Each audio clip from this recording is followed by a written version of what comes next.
bangkit berdiri, saudara, kita lihat firman Tuhan yang tertulis di dalam Lukas pasal 5 ayat 10. Lukas pasal 5 ayat yang ke-10. Kita baca, kita lihat di layar atau di Alkitab. 2, 3 ya. Demikian juga Yakobus dan Yohanes, anak-anak Zebedeus yang menjadi teman Simon. Kata Yesus kepada Simon, "Jangan takut, mulai dari sekarang engkau akan menjala manusia." Silakan duduk, saudara. Saya buat judul firman Tuhan hari ini, saudara, waktu perubahan ataupun dimensi perubahan atau transformasi. Saudara, perubahan adalah suatu yang dirindukan manusia terjadi dalam hidupnya, yaitu perubahan yang positif. Itu yang diharapkan oleh manusia itu jadi dalam dirinya. Dan itu adalah merupakan satu perjuangan untuk mengalami satu perubahan. Karena perubahan tidaklah mudah terjadi dalam seseorang. Sungguh tidak mudah, saudara.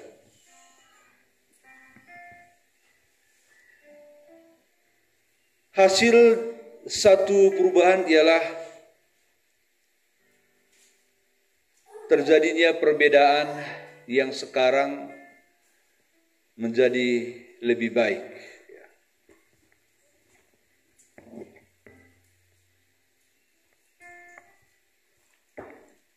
Saudara dikasih Tuhan, dan perubahan dimulai dari hati, keinginan, lalu beranjak kepada tindakan, dan waktu kita bertindak untuk menjadikan perubahan itu terjadi, kita butuh energi ataupun kekuatan, baik dari diri kita untuk mengubah perubahan, untuk mengubah sesuatu yang perlu diubah, dan kita juga butuh energi dari orang lain, dan juga kita butuh energi dari Tuhan, kekuatan dari Tuhan. Dan semua orang punya kesempatan untuk berubah dalam hidupnya. Ada dua macam perubahan, saudara. Satu perubahan ke arah yang positif, satu perubahan ke arah yang negatif. Dan ada satu lagi, tidak berubah. Ya. Dia tetap begitu-begitu saja. Itu tergantung dari pilihan kita. Kita mau tidak berubah, atau berubah ke arah yang lebih baik, atau berubah ke arah yang buruk. Itu pilihan kita. Saudara, dari ketiga perubahan yang saya sebut ini tadi, kita pilih yang mana ini? Perubahan ke arah yang positif atau tidak berubah begitu-begitu saja, atau perubahan yang lebih buruk, negatif. Saudara, ini kita yang pegang kendali hidup kita ya, saudara, bukan orang lain. Kita mau berubah cepat, berubah lambat, tidak berubah, atau berubah ke arah yang tidak baik. Saudara, kita sudah masuk ke zaman teknologi yang canggih, zaman digital. Zaman manual itu sudah di belakang. Ya, zaman manual itu zaman yang dikerjakan dengan kekuatan tangan, tidak dibantu dengan teknologi. Dan sekarang kita sudah berada di zaman teknologi, lagi puncak-puncaknya teknologi ini sedang bekerja dengan cepat, sehingga terjadi perubahan-perubahan yang cepat, ya, perubahan-perubahan yang cepat, pencapaian-pencapaian yang cepat, ya. Dulu kalau kita mengirim surat, saudara, lewat pos, ya, dikirim surat dari sini ke Jakarta, yang belum tentu surat itu sampai besok. Tapi sekarang, saudara, kita sudah jarang ngirim surat. Kita bisa langsung telepon saja. Kita bisa langsung SMS saja. Itulah satu percepatan, satu perubahan di zaman sekarang ini.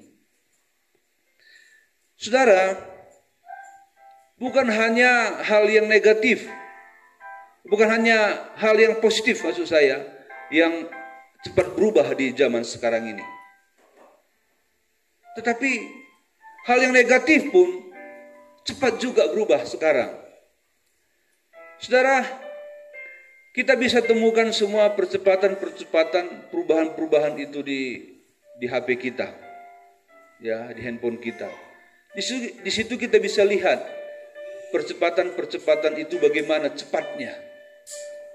Ilmu pengetahuan, saudara, yang tidak kita dapatkan secara cepat, hanya kita bisa beli buku paket di Gramedia atau di toko-toko buku.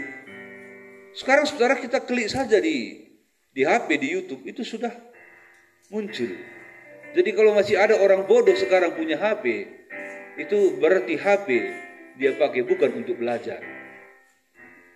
Hanya sekedar chatting, sekedar nonton. Tapi bagaimana ilmu pengetahuan itu Tuhan sudah tuangkan di Google. Di internet, saudara dikasih Tuhan. Waktu saya mengantar anugerah ke Sekolah Alkitab Purbasari, ada yang dari organisasi lain, bapaknya diantar ke sana sekolah. Kenalan kami.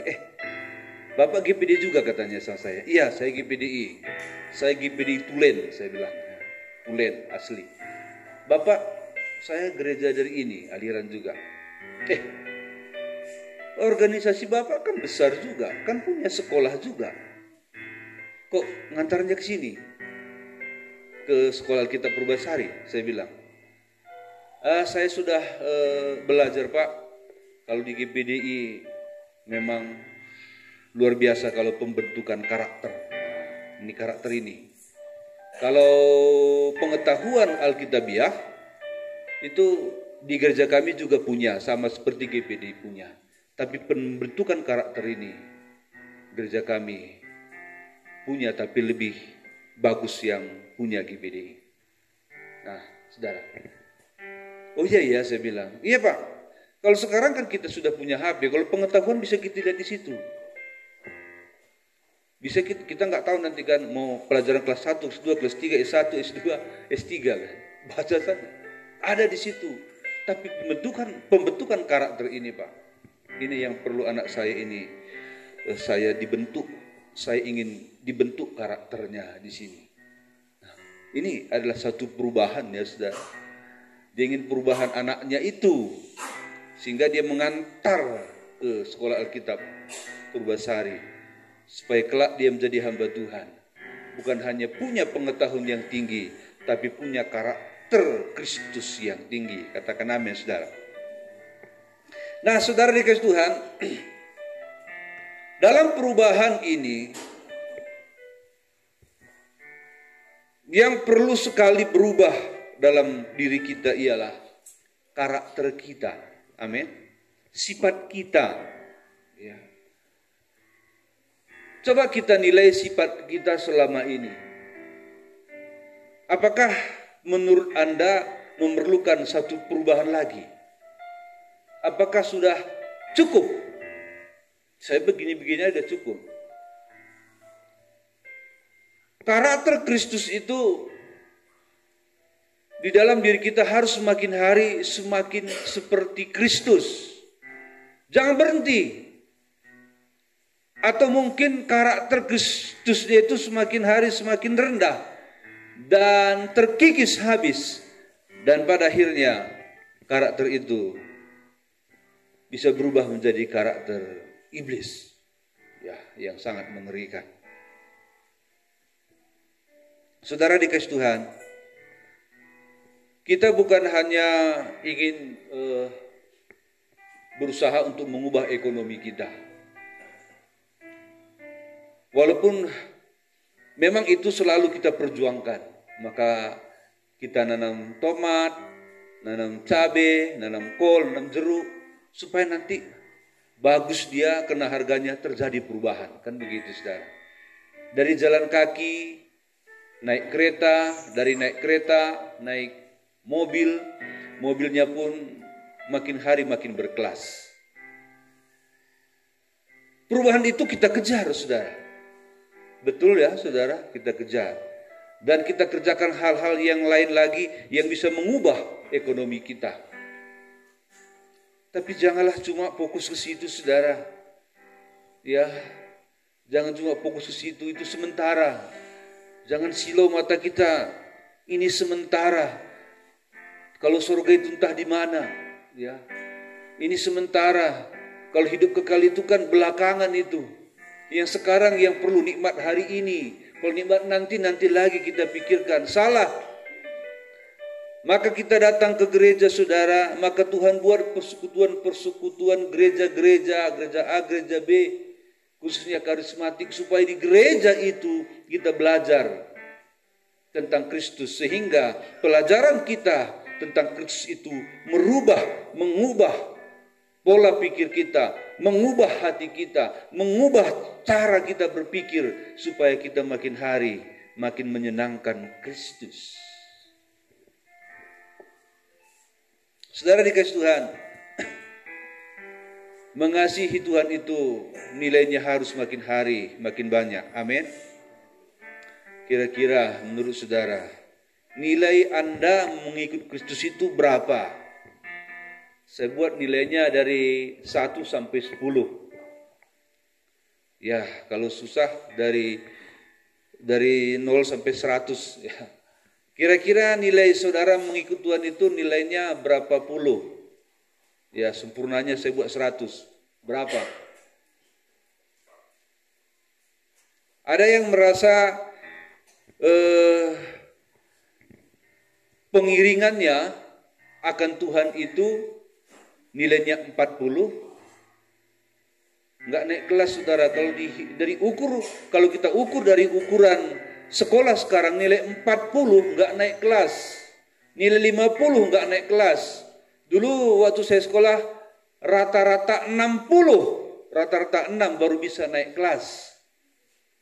Ada di sini pengiringannya akan Tuhan 50, nggak naik kelas. Ada 60 saudara dan merasa sudah cukup. Saudara dikasih Tuhan. Saudara ingat ya, mengikut Tuhan itu adalah satu pengorbanan. Katakan amin. Pengorbanan itu sakit. Setiap Anda disakiti, setiap Anda merasa tersakiti, Anda tidak berubah. Justru itulah kesempatan untuk berubah. Katakan amin saudara. Saya tanya saudara, di manakah bangsa Israel berubah waktu keluar dari tanah Mesir? Di mana saudara? Di padang gurun. Disitulah masa transformasi mereka. Disitulah dimensi perubahan mereka. Tuhan mau lihat apakah mereka akan berubah di padang gurun atau tidak. Sakit di padang gurun, sakit. Tapi itulah penentuan bagi bangsa Israel berubah atau tidak. Ternyata bangsa Israel berubah. Tapi berubahnya ke bawah.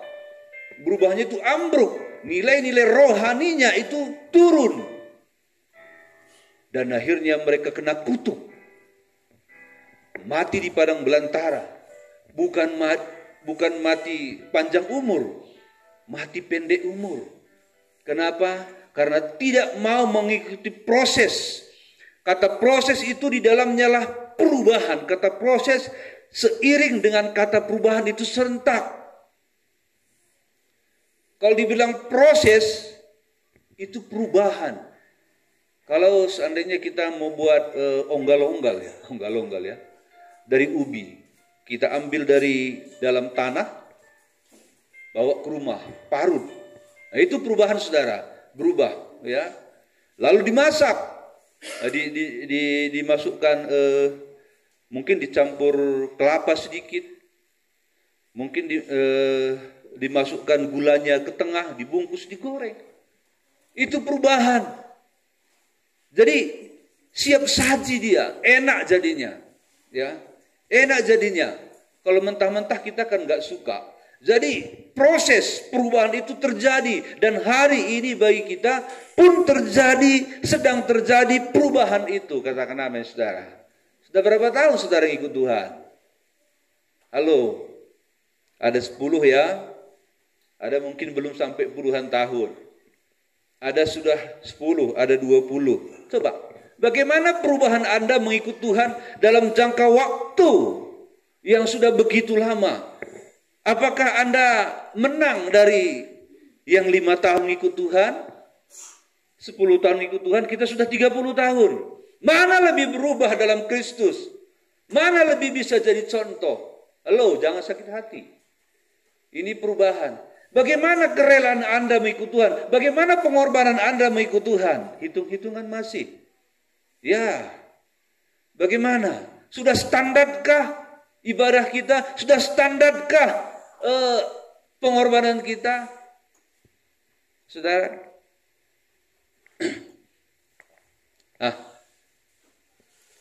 Saatnya kita berubah lagi. Amin. Saatnya kita berubah lagi. Katakan amin. Saatnya kita berubah, saudara. Firman Tuhan berkata, kalau dilihat dari waktu, kata Paulus, kamu seharusnya sudah jadi guru. Tapi ternyata sampai hari ini makananmu masih susu. Susu untuk anak-anak. Susu untuk anak-anak rohani. Kalau ASI, air susu ibu untuk anak-anak jasmani kan? Ternyata kata Paulus, kamu pun masih seperti ASI yang membutuhkan selalu makanan lembut. Bila dikatakan, hei Maleakhi 3 ayat 10, ceak. Di hati, bukan di mulut, di hati. Supaya dia kaya. Itu tandanya masih anak-anak. Perubahan saudara, perubahan. Memang saudara, Anda tidak memberi itu pun, Anda bisa kaya raya. Tapi yang Tuhan mau, semua yang kita miliki itu adalah ukuran Tuhan. Amin. Bukan ukuran dunia. Dunia bisa beri lebih banyak, saudara, daripada yang Tuhan beri. Tapi yang Tuhan mau, maukah kau hidup sesuai dengan apa yang aku mau? Maukah engkau menikmati apa yang aku beri?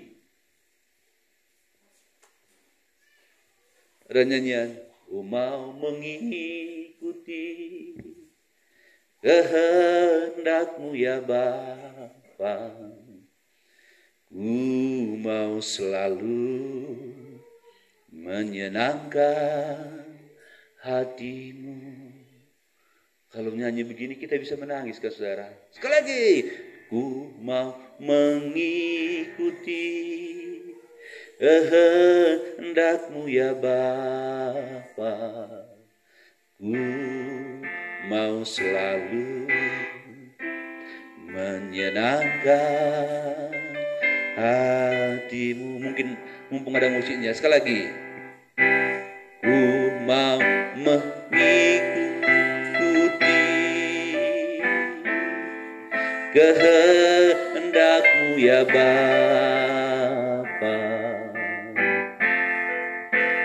Ku mau selalu menyenangkan hati-Mu. Saudara dikasih Tuhan, perubahan itu selalu seharusnya ada, saudara. Ada nyanyian, tambah hari, tambah cinta Yesus, tambah hari, tambah ku setia, tambah hari, tambah benci dosa, tambah hari, tambah hamba-Ku percaya. Ini kan lagu perubahan. Ini perubahan saudara. Saudara, mari di hidup ini saudara beradik kakak ya, beradik kakak. Gak usahlah beranak bapak begitu ya, mama anak, beradik kakak aja dulu.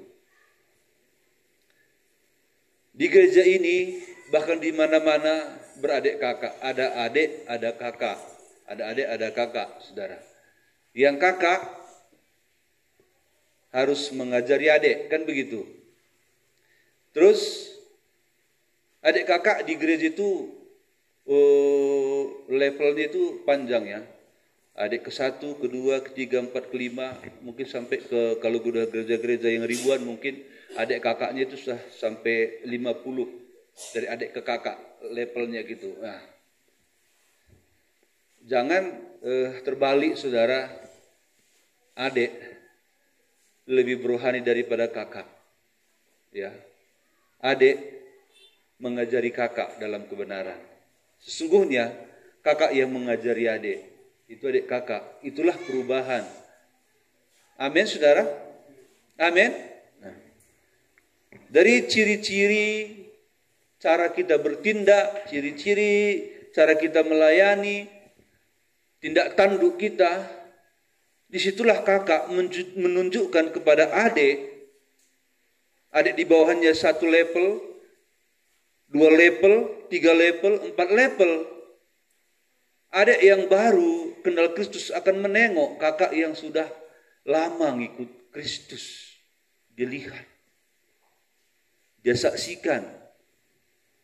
Ya. Itu perubahan saudara dikasih Tuhan. Kalau hari-hari ini saudara tidak berubah, mungkin apatis atau jalan di tempat perubahan Anda, hari inilah, waktu inilah, waktunya kita berubah. Haleluya. Berubah saudara. Berubah ya. Perubahan itu indah. Indah ya, indah sekali.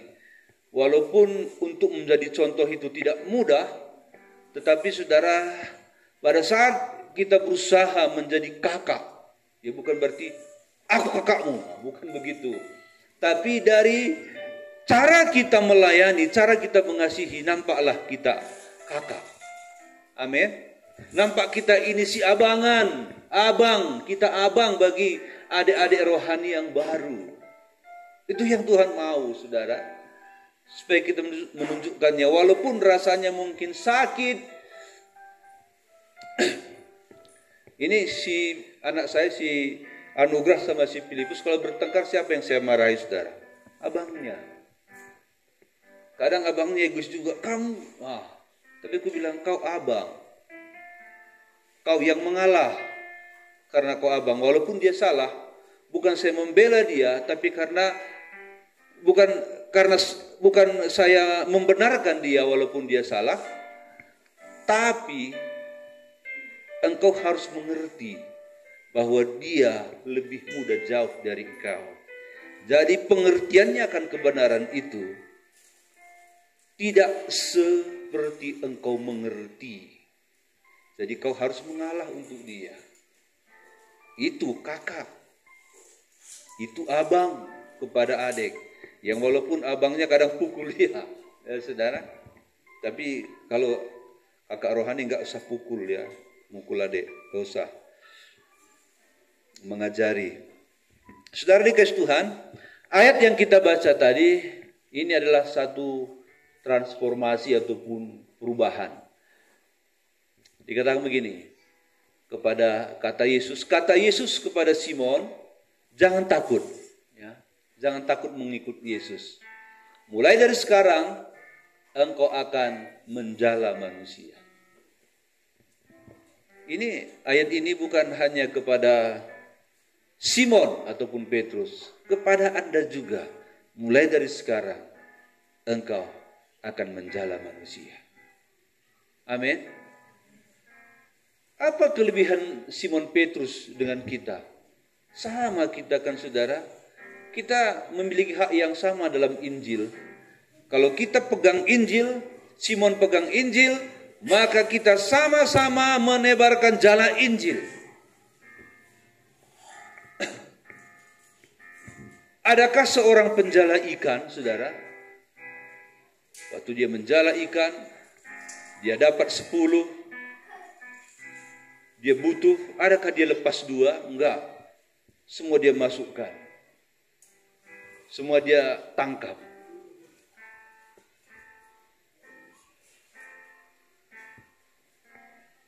Kita jadi penjala manusia. Satu hari kita akan berhadapan dengan Tuhan. Ada kau jala? Setelah kau jala, kau lepaskan.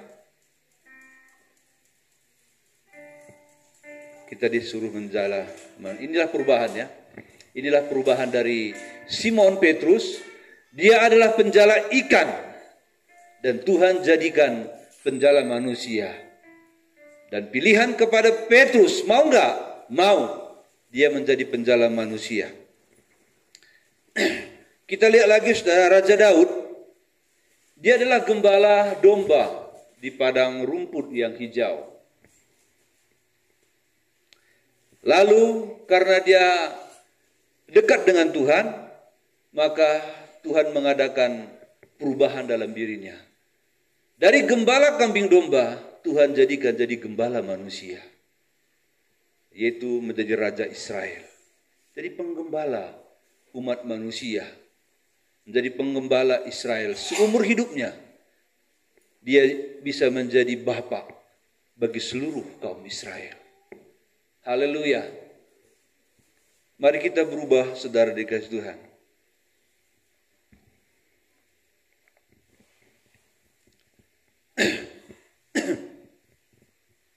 Sakeus, dari orang yang tamak akan uang, tiap hari kerjanya uang haram terus, uang haram.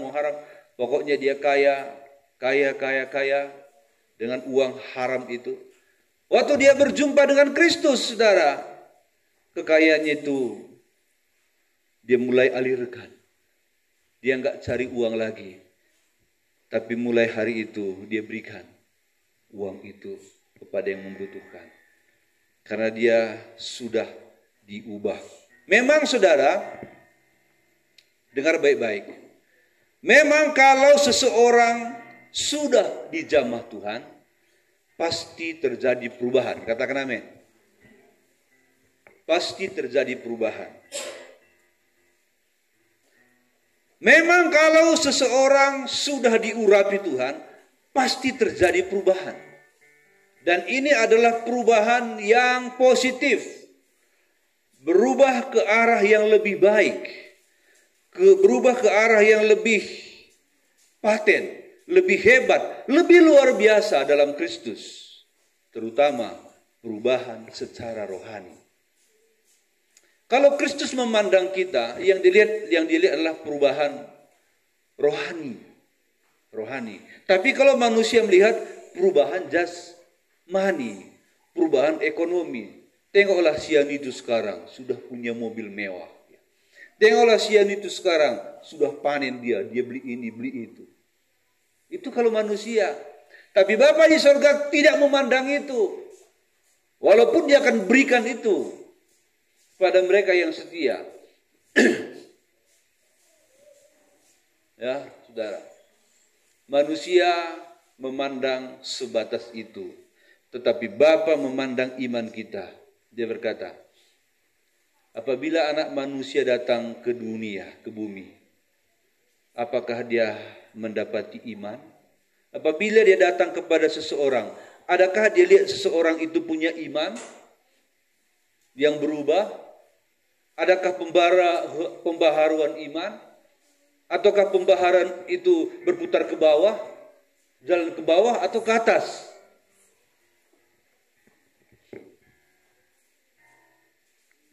Nah, kalau Anda sudah dijamah Tuhan, berarti Anda harus berubah. Apalagi kalau Anda sudah diurapi dan dipenuhi dengan Roh Kudus, maka seharusnya itu lebih berubah. ya saudara. Jadi kalau Anda belum berubah walaupun sudah dijamah dan diurapi dan dipenuhi dengan Roh Kudus, hari inilah mari sama-sama berubah. Haleluya. Betapa hausnya Anda mencari uang. Ya, saya katakan uang. Ya.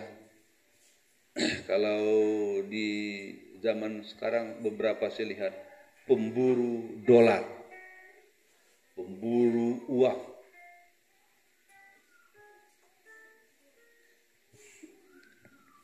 Dia lebih haus mencari uang daripada mencari Tuhan.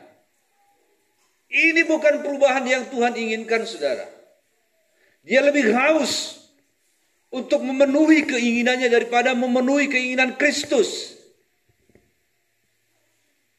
Seharusnya kita lebih haus menyenangkan hati Tuhan. Karena Tuhanlah segala-galanya. Karena Tuhanlah yang memiliki dari A sampai Z hidup ini. Dan untuk mendapat pengertian seperti ini di pikiran kita tidak mudah. Dan kalaupun kita sudah mendapat pengetahuan seperti itu pun tidak mudah untuk menselaraskan hidup kita dengan apa yang sudah kita ketahui tentang firman Allah. Itulah makanya saya katakan dari awal tadi bahwa perubahan itu membutuhkan energi, membutuhkan tenaga, bahkan tenaga ekstra dari luar, dari teman seiman. Kita butuh energi, kata-kata hikmatnya, kata-kata pembangunan imannya supaya kita berubah. Dan persekutuan dengan Tuhan lebih lagi yang akan membuat kita lebih berubah dalam mengikut Kristus. Itulah sebabnya tidak banyak orang mau berubah. Karena memerlukan pengorbanan. Pengorbanan dan perubahan menuntut pengorbanan yang sangat merugikan kita kadang. Terkadang sangat merugikan kita.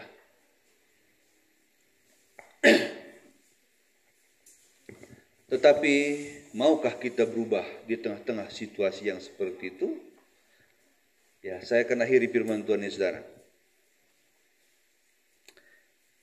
Saatnya kita berubah, ya. Yang malas ibadah berubah menjadi rajin. Amin. Ini berulang-ulang, saudara, saya katakan ya. Tuhan kasih kita waktu gak pernah dikurang-kurangi, saudara. Gak pernah dikurangi kita waktu. Karena anugerahnya itu memang sempurna. Tapi dia tulis, berbagi dengan aku, ya, berbagi dengan Kristus. Berbagi waktu. Ada yang rela memberikan waktunya, ada yang tidak kepada Tuhan. Ada yang rela, ada yang tidak, saudara. Bagaimana perasaan Tuhan kepada orang seperti itu? Coba. Bagaimana perasaan Tuhan pada ibadah hari Minggu saja pun banyak bolong. Ibadah malam apalagi. Nah, bagaimana coba saudara membuat satu perjanjian dengan seseorang. Saudara bilang, saya kasih kamu waktu hidup. Dia mau mati nih. Saya kasih kamu waktu hidup 20 tahun lagi. Karena usiamu sudah 60, 20 tahun lagi. Dengan syarat. Ya. 4 jam 1 minggu kita duduk bersama. Pasti Anda mau kan? Mendapat janji seperti itu. 20 tahun lagi kamu 80 tahun mati. Tapi 20 tahun terakhir ini bonusmu hidup 4 jam seminggu kita duduk bersama. Kongo-kongo, ngobrol-ngobrol, saling berbagi. Mau? Mau katanya. Coba. Oke ya, kita atur waktunya. Hari Minggu 2 jam. Hari Jumat malam 2 jam. Katakan aja 2 jam. Padahal kalau malam gak sampai 2 jam. Saya telah mempersingkat khotbah saya di Jumat malam. Hari Jumat malam sudah saya persingkat. Dulu awal-awal sini enggak, saya kipas saja. Tapi saya persingkat, hanya sekitar 15-20 menit. Dan orang yang kita kasih waktu 20 tahun itu tidak tepat janji. Kalau Anda manusia pasti Anda marah. Dan Anda akan mempersingkat umur orang itu. Tapi Bapa di surga tidak. Bapa di surga berkata, kita nanti berhitung pada saat engkau menutup mata. Itu makanya kita royal kan saudara. Mau kemana saja terserah. Mau kemana saja terserah. Happy secara dunia. Happy secara rohani terserah. Tapi Tuhan berkata, kita berhitung pada saat engkau menutup mata. Mengerti? Kita berhitung pada saat engkau mati. Di situ nanti ku hitung tanggung jawabmu. Layakkah engkau menerima hidup kekal atau tidak? Sekarang kan mau kemana saja kita bisa saudara. Saya saja ini. Kalau saya mau jalan-jalan saya bisa, Anda tidak akan tahu. Saya telepon teman saya, nanti khotbah kau ya di gerejaku. Aku ada tugas pelayan ke Jakarta, tapi saya ada di Bali. Ya, itu kira-kira. Lalu saya kasih. Nanti persembahan kedua kalian kasih sama hamba Tuhan, kalian salam jadi pintu. Mungkin dari sini dia dapat 500 ribu pulang. Saya jalan-jalan, saya bisa lakukan itu. Anda tidak tahu, dan Anda merasa saya berohani. Oh, Bapak Gembala kami diundang ke sana ke sini. Padahal saya dengan istri jalan-jalan. Bisa, tapi apa kata Tuhan? Oke, di waktu engkau mengembuskan napas terakhir, setelah itu kita berhitung. Waktu dia buka buku nanti, ternyata pembukuan saya kotor. Kotor saudara, nilainya nilai 4. Nilai 5. Saya tanya saudara, andaikan hari ini engkau menutup mata, bagaimana pembukuan Anda dengan Tuhan? Layak terima hidup kekal atau tidak? Kayaknya Anda tahulah saudara, pasti kita tahu ya. Haleluya. Haleluya. Nah, saudara, yang suka sungut-sungut mulai sekarang berubah. Yang suka protes mulai sekarang berubah. Yang ada udang di balik batu berubah, saudara. Yang pelit, ini saudara, jelas ayatnya kan, yang pelit nggak bisa masuk surga. Nggak bisa. Jangan tawar-tawar lagi tuh. Firman Tuhan itu ukurannya pas. Kita yang menyetel-menyetelkan saudara. Kita yang setel. Firman Tuhan segini. Firman Tuhan yang ini. Kalau yang ini, haleluya. Kalau 2 berkat, tangan paling tinggi. Siapa mau terima berkat? Siapa mau proses? Saya doakan kita semua diproses. Amin. Karena mengikut Tuhan itu tidak bisa dipisahkan dengan proses, saudara. Perjalanan bangsa Israel dari Mesir ke Kanaan itulah perjalanan kita. Amin.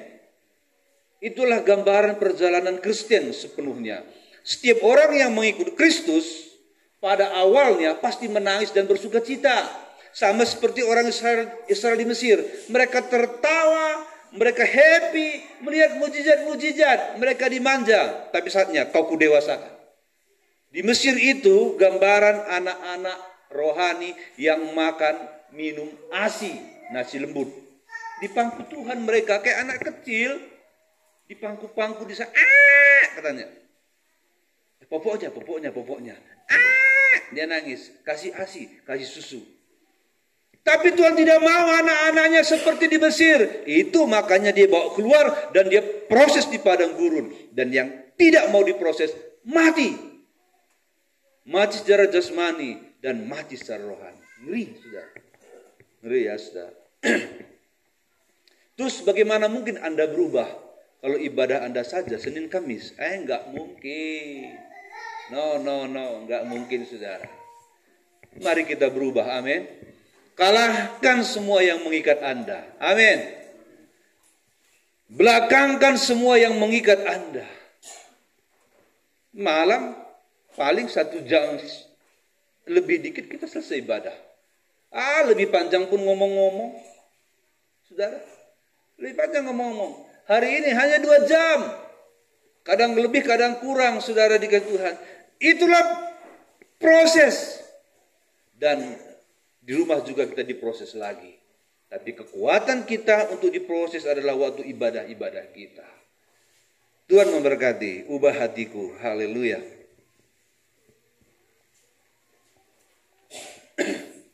ubah hatiku. Sama-sama kita masuk dalam hadirat Tuhan. Biarlah firman itu mengubah kita. Kalau firman pun tidak bisa mengubah lagi, jadi siapa lagi yang mengubah kita? Kalau firman tidak bisa mengubah kita, ingat saudara, dunia yang mengubah kita. Ya. Sekali lagi, kalau firman Allah tidak mampu mengubah kita, karena kita keras, ingat, dunia sedang mengubah kita mirip dengan dunia. Iblis sedang mengubah kita menjadi mirip seperti dia. Haleluya. Amin. Ubah hatiku, ubah hatiku, seputih salju. Ubah hatiku seperti dirimu, Engkau penjunan, Engkau penjunan, ku tanah liat,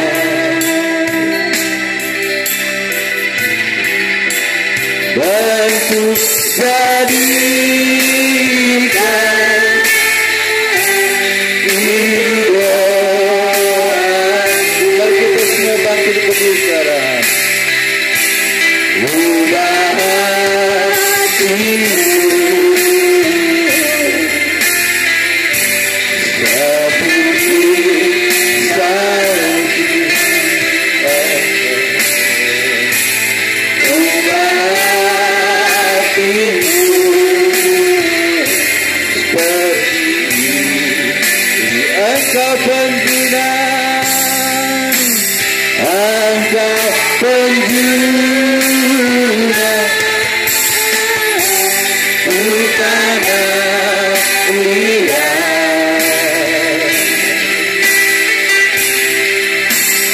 untuk jadikan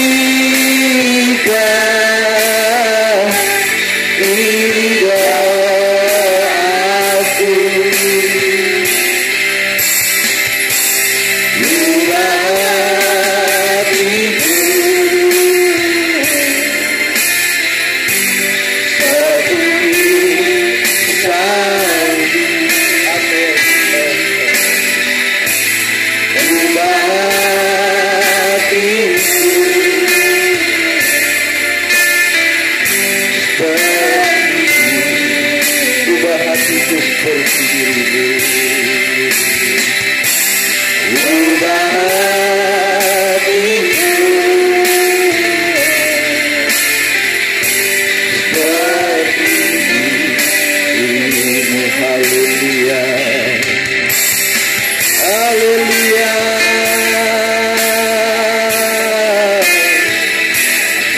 Ubah hati kami Tuhan, seputih salju seperti hati-Mu, Yesus,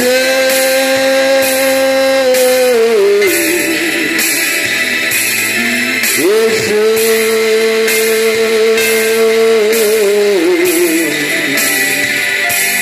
Haleluya.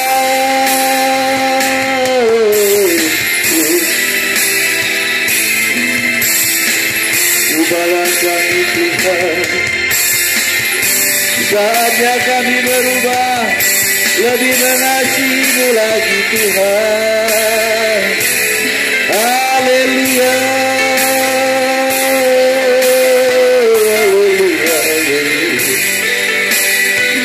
Haleluya.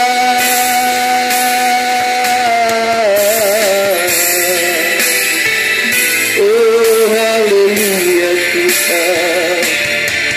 Haleluya Yesus. Ubah kami semua. Beri kami roh yang rela untuk diubah hari ini Tuhan. Jangan perubahan kami jalan di tempat Tuhan. Haleluya.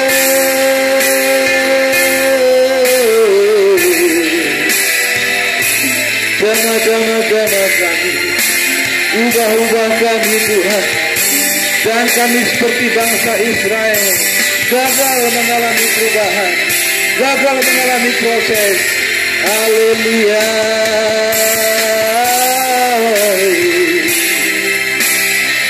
Terima kasih Tuhan. Engkau penjuru utara